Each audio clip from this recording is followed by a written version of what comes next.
Lihat video ini sampai selesai agar tidak berlakunya salah paham. Berita terbaru, ada Prabowo Subianto dalam debat Pilpres 2024. Rahayu Saraswati, contoh dan teladan bagi kita semua. Ini berita selengkapnya. Capres nomor urut 02, Prabowo Subianto dinilai sukses dalam menghadapi debat Pilpres 2024. Di mana ajang debat Pilpres 2024 yang diikuti Prabowo Subianto itu diselenggarakan Komisi Pemilihan Umum, KPU, di kantor KPU RI, Menteng, Jakarta Pusat, Selasa, tanggal 12 Desember tahun 2023, malam. Dalam debat perdana itu, Prabowo Subianto tampak tampil santai dan apa adanya. Bahkan, Ketua Umum Partai Gerindra itu tak sungkan mengakui kekurangan dan menghormati pendapat capres lain saat debat. Kami sangat puas karena memang beliau menjadi contoh dan teladan bagi kita semua. Di mana beliau fokus kepada persoalan-persoalan dan kekuatan beliau tanpa menurunkan derajat siapapun, dan memberikan kesempatan yang baik bagi kandidat lain menjawab, kata Wakil Komandan TKN Pemilih Muda, Fanta, Prabowo Gibran, Rahayu Saraswati di Kemang Village, Selasa, tanggal 12 Desember tahun 2023, malam. Perempuan yang akrab disapa Sarah tersebut mengatakan, tema hukum, HAM dan pemerintahan merupakan bidang yang dikuasai Prabowo Subianto. Maka itu, Prabowo Subianto dinilai banyak menyampaikan gagasan konkret dalam rangka perbaikan dan penyempurnaan hukum, penyelenggaraan pemerintahan bersih, anti korupsi, hingga pelayanan publik, yang telah dilakukan oleh pemerintah sebelumnya. Lebih dari itu, lanjut Sarah, dalam debat perdana ini Prabowo Subianto telah memberikan pelajaran kepada anak muda bahwa kita butuh persatuan untuk menjamin suksesnya penyelenggaraan negara ini. Pesan utama tadi sudah tersampaikan, yaitu kita harus menjaga persatuan Indonesia. Anak-anak muda sekarang ini enggak mau debat yang hanya gimmick, yang hanya saling menyerang. Tapi kita perlu debat yang memberikan peluang dan waktu untuk para kandidat mendalami gagasannya masing-masing, kata Sarah. Capres nomor urut 02, Prabowo Subianto kembali memperlihatkan gerakan joget dan silatnya. Aksi joget bergaya silat Prabowo Subianto itu ditunjukkan saat debat Pilpres 2024 di kantor KPU RI, Menteng, Jakarta Pusat, Selasa, tanggal 12 Desember tahun 2023, malam. Adapun Prabowo Subianto melakukan joget saat menanggapi komentar Capres nomor urut 01, Anies Rashid Baswedan dan Capres nomor urut 03, Ganjar Prabowo. Setelah menjawab pertanyaan dari panelis terkait isu hak asasi manusia, HAM. Awalnya, Prabowo Subianto diberi kesempatan pertama untuk menjawab pertanyaan panelis mengenai penyelesaian masalah HAM dan separatisme di Papua. Setelah selesai menjawab, giliran Ganjar Pranowo dan Anies Baswedan memberikan respons terhadap jawaban Prabowo tersebut. Seusai mereka merespon, Prabowo Subianto diberi kesempatan untuk menjawab pernyataan Ganjar Pranowo dan Anies Baswedan. Benar, saya sangat setuju harus ada pendekatan dialog, dan saya juga setuju, kata Prabowo Subianto. Nah, di sini pria berzodiak Libra itu keluarkan jurus andalannya yakni joget silat. Tunggu dulu, saya mau jawab, kata Prabowo Subianto sambil joget silat. Prabowo Subianto mempertanyakan kinerja Anies Rashid Baswedan saat menjabat sebagai Gubernur DKI Jakarta kala itu. Dikatakan Prabowo Subianto, jika pemerintah Provinsi DKI Jakarta diberikan anggaran besar setiap tahunnya. Namun, menurut Prabowo Subianto, walaupun memiliki anggaran dengan nominal besar, masalah polusi sampah saat ini tidak dapat ditangani. Hal ini disampaikan Prabowo Subianto kepada Anies Baswedan dalam debat Pilpres 2024 di kantor KPU RI, Menteng, Jakarta Pusat, Selasa, tanggal 12 Desember tahun 2023, malam. Selama Mas Anies memimpin, sering sekali DKI menerima indeks polusi tertinggi di dunia. Bagaimana dengan anggaran 80 triliun rupiah? Kata Prabowo Subianto, Pak Anies sebagai gubernur tidak dapat berbuat sesuatu yang berarti untuk mengurangi polusi, lanjutnya. Selanjutnya, menurut Prabowo Subianto, APBD DKI Jakarta jauh lebih besar dibandingkan Jawa Barat yang notabene berpenduduk lebih banyak dibandingkan DKI Jakarta. Mas Anies pernah jadi gubernur 5 tahun di DKI. Anggaran DKI setahun sekitar 80 triliun rupiah. Jumlah penduduk DKI 10 juta kira-kira kurang lebih. APBD Jawa Barat 35 triliun rupiah. Jumlah penduduknya 50 juta, 5 kali DKI, kata Prabowo Subianto. Lantas, Prabowo Subianto menyinggung jawaban Anies Baswedan mengenai angin yang menjadi penyebab polusi di DKI Jakarta. Ya susah kalau kita menyalahkan angin.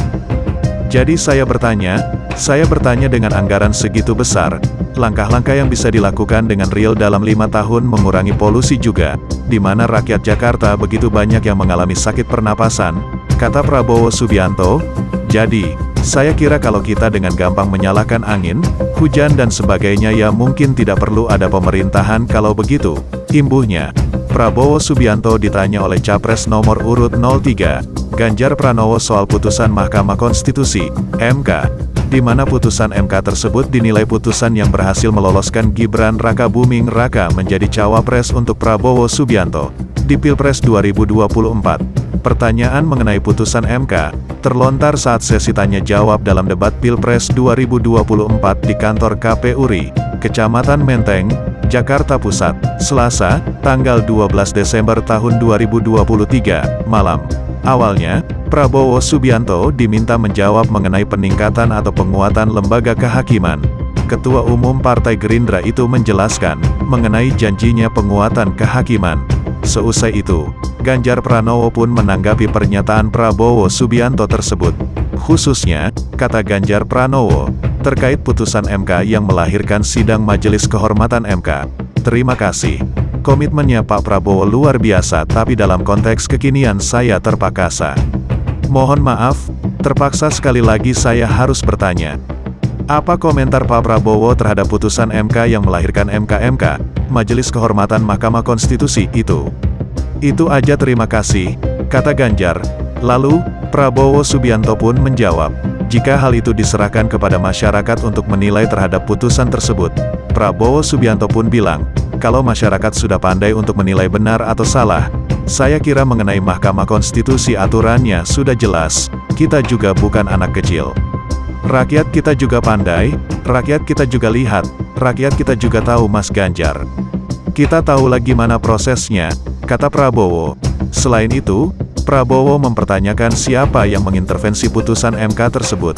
Sebaliknya, pihaknya mentaati perintah konstitusi jika nantinya dipilih masyarakat di Pilpres 2024.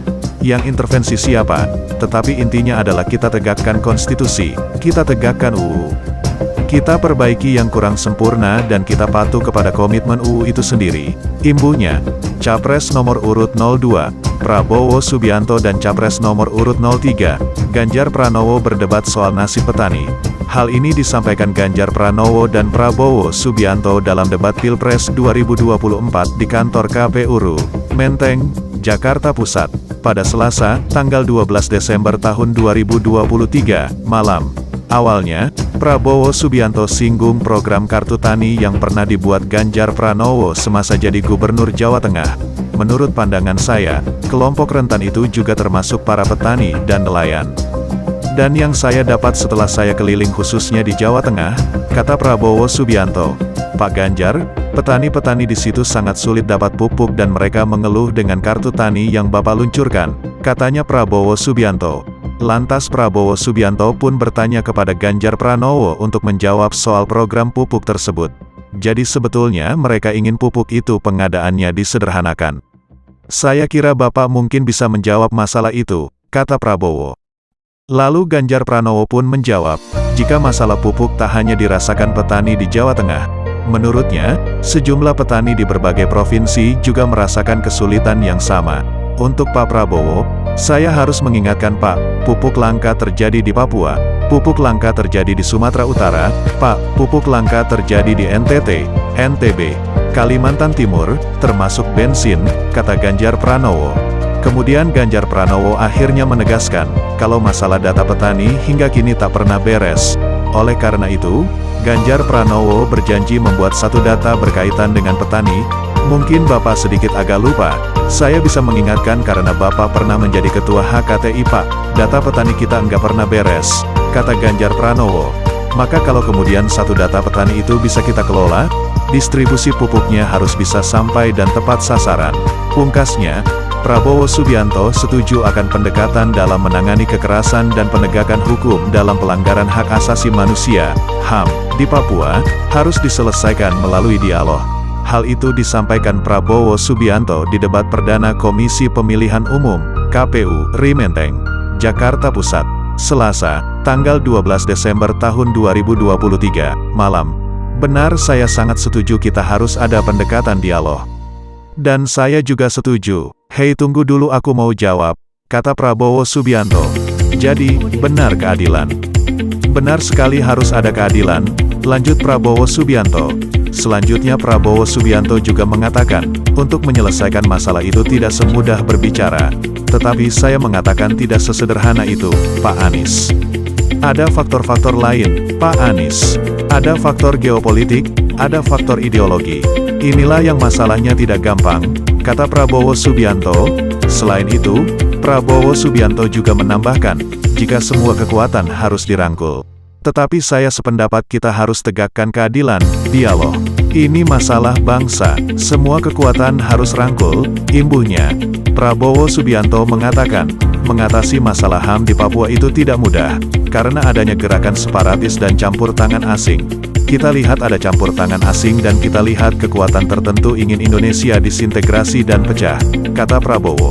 Dengan demikian, Prabowo juga mengatakan, kalau masalah HAM menjadi sesuatu yang harus diutamakan, apalagi, lanjut Prabowo, termasuk untuk melindungi seluruh rakyat Papua. Prabowo mengatakan, rencananya adalah memperkuat aparat, dan mempercepat pembangunan ekonomi.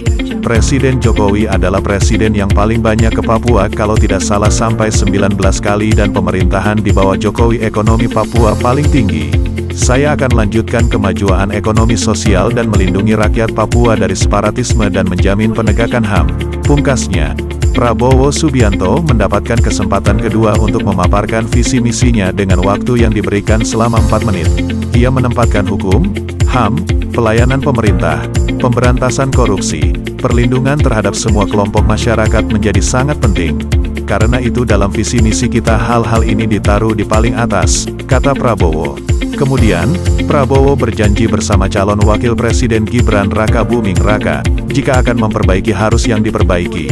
Tak hanya itu, Prabowo Gibran juga berjanji akan menegakkan apa yang perlu ditegakkan. Kita bertekad memberantas korupsi sampai ke akar-akarnya, memberantas korupsi sampai ke akar-akarnya, kata pria berzodiak Libra itu. Demi rakyat kita yang kita cintai, kita butuh kesejukan, ketenangan, kerukunan, kita negara majemuk. Kita negara ratusan kelompok etnis berbagai agama besar, pemimpin harus sejuk, pemimpin harus dewasa, imbuhnya. Capres dan Cawapres nomor urut 02, Prabowo Subianto dan Gibran Rakabuming Raka siap hadapi debat perdana Pilpres 2024 dari Komisi Pemilihan Umum, KPU, RI. Hal itu disampaikan Prabowo Subianto dan Gibran Rakabuming Raka seusai menghadiri konsolidasi pemenangan Prabowo Gibran di Sentul International Convention Center, SICC, Bogor, Jawa Barat, Minggu, tanggal 10 Desember tahun 2023. Insya Allah kita persiapan. Insya Allah, singkat Prabowo Subianto. Kemudian senada dengan Prabowo Subianto, Gibran Rakabuming Raka juga mengaku telah siap menghadapi debat perdana di KPU. Ya, siap aja sih saya, ungkap Gibran Rakabuming Raka. Diketahui, Komisi Pemilihan Umum, KPU, RI saat ini telah menetapkan tema debat calon presiden, capres, dan wakil presiden, wapres, pada Pilpres 2024 mendatang. Adapun tema debat itu ditetapkan setelah pihak KPU melakukan rapat tertutup kedua bersama tim pasangan Capres-Cawapres di kantor KPU RI, Menteng, Jakarta Pusat, pada Rabu, tanggal 6 Desember tahun 2023. Selain menetapkan tema debat, rapat tersebut juga membahas format debat, panelis, moderator, dan undangan untuk yang hadir dalam debat mendatang. Debat pertama itu nanti adalah porsinya untuk debat Capres. Debat kedua adalah debat untuk Cawapres. Debat yang ketiga adalah debat untuk Capres. Debat keempat adalah debat untuk Cawapres. Dan yang kelima atau yang terakhir, itu porsinya untuk debat Capres, ucap Hashim. Berikut tema debat Capres-Cawapres yang sudah ditetapkan secara resmi oleh pihak KPU RI. Pertama, pemerintahan, hukum, HAM, pemberantasan korupsi, penguatan demokrasi, peningkatan layanan publik, dan kerukunan warga. Kedua, ekonomi kerakyatan, ekonomi digital, keuangan, investasi pajak, perdagangan, pengelolaan APBN APBD, infrastruktur, dan perkotaan. Ketiga, pertahanan, keamanan, hubungan internasional, dan geopolitik. Keempat, pembangunan berkelanjutan, SDA, lingkungan hidup, energi, pangan, agraria masyarakat adat dan desa. Kelima, kesejahteraan sosial, kebudayaan, pendidikan, teknologi informasi, kesehatan, ketenagakerjaan, SDM, dan inklusi. Mau diejek, dicaci, kita joget saja, itulah ucapan calon presiden, capres. Nomor urut 2 Prabowo Subianto. Ucapan Prabowo Subianto terlontar saat banyak orang meragukannya, apalagi dianggap minim gagasan karena lebih memilih tampil berjoget di beberapa kegiatannya. Hal itu disampaikan Prabowo Subianto dalam HUT ke-9 Partai Solidaritas Indonesia, PSI, di Stadion Jatidiri, Semarang, Jawa Tengah, Sabtu, tanggal 9 Desember tahun 2023. Menurut Prabowo Subianto, gagasan Koalisi Indonesia Maju, KIM, sudah hebat dan bisa dipertanggungjawabkan. Banyak yang bilang tentang saya, apa sih itu calon presiden kok joget-joget, katanya calon presiden harus memberi gagasan. Saya tegaskan gagasan kita paling hebat. Tidak usah ragu, gagasan KIM sudah hebat, paten, kata Prabowo Subianto. Prabowo Subianto mengatakan, gagasan KIM ini sudah benar-benar dipelajari termasuk yang terbaik dari Presiden RI Joko Widodo. Jokowi, akan diteruskan semuanya. Yang kurang kita tambah, yang perlu disempurnakan kita sempurnakan dan yang harus dilaksanakan kita akan laksanakan. Semua yang sudah dirintis kita pertahankan, ujar Prabowo Subianto. Jadi bukan joget tanpa gagasan, saya pastikan gagasan KIM yang terbaik, sambung Prabowo sambil mengajak relawan PSI untuk berjoget. Diketahui, Koalisi Indonesia Maju terdiri dari 4 partai politik pengusung, parlemen, dan 5 partai politik pendukung, non-parlemen. Adapun ke-9 partai tersebut yakni Partai Gerindra, Golkar, Demokrat, PAN, PBB, Gelora, PSI, Garuda dan Prima. Sekadar itu sahaja informasi dari kami pada kali ini. Kami mohon Anda sebarkan video ini kepada komunitas dan jangan lupa subscribe, like, dan share. Bonus artikel kali ini kami berikan kepada Opera News. Terima kasih.